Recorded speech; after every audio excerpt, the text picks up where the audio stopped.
This is an excerpt from the novel Cyan, just out from Edge. It comes early in the novel, when the landing boat has just touched down for the first time on the planet. Kier slipped out of his couch, moved sideways toward the door, and cracked the seal. There was a faint hiss of incoming air as the pressures equalized, and for the first time they smelled cyan. Kier shoved the hatch back, and pale morning sunlight entered the cabin. Kier had spent hours studying readouts, but reality was always different. He scanned the flash perimeter where their landing jets had scorched the earth, then let his eyes move slowly outward to the still-living vegetation. There were grasses, or what passed for grasses on Cyan, within 30 meters of the landing craft, and they were half a meter high. Crawling, crushing, fanged and poisoned death could be lying in wait. There was no way to know. Points of light scintillated in the trees along the river. He had no idea what they were. "Petra," he said, "rifle at the ready. Stay in the hatch and stay alert. Leia, you go out first." There was a smell of tension in the cabin.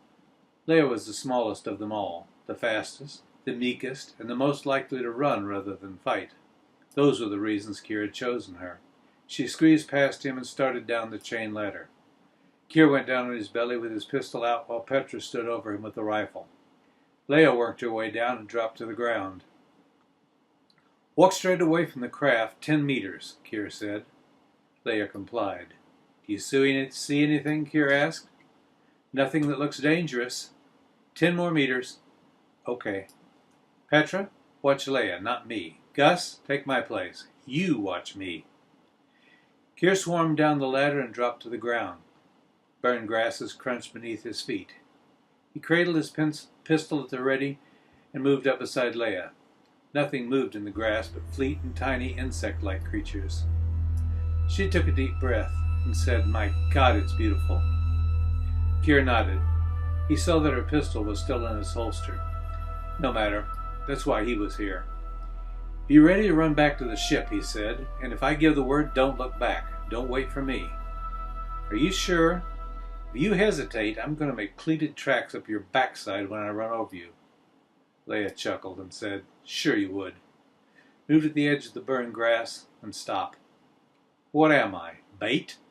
Leia moved forward as she said it. Kier brought his pistol down and pointed it past her at the edge of the grass. Something moved swiftly, cutting a wave through the thick grass. Leia jumped in spite of herself. Kier eased his finger on the trigger. He'd almost fired. "What was that?" "I couldn't tell. Don't go any closer yet." "No problem." Neither of them moved for several minutes. Procyon was a pale blue orb just above the eastern horizon. The insect-like creatures were everywhere, flying above the grass in complex formations. "Can you catch some of those little flyers?" came a voice in his earphone. "Shut up, Gus," Kier snapped. "Right now your one and only thought should be to shoot anything that tries to eat me. You have a year to collect specimens." The strange, sweet, moist smell of the meadow was already beginning to feel familiar. Some of the tension was going out of Kier's neck. "Leia," he said, "move back to the landing craft and go back aboard." "I'm not scared." He didn't reply. He just gestured with his head.